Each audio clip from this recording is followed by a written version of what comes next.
Guys, ito. Talbos ng kamote.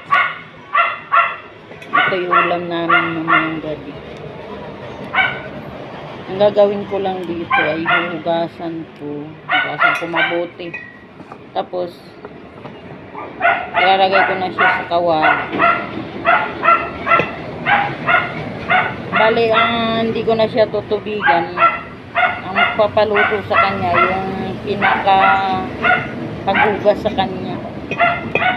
Tapos, lalagyan ko siyang sibuyas, asin, konting magic, at saka, pag hinango mo na siya, lalagyan mo siya ng pipigaan mo siyang kalamansi, mga 3 piraso.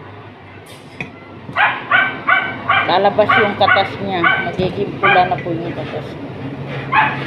Ganun lang po ang gawa ko dito sa talbos.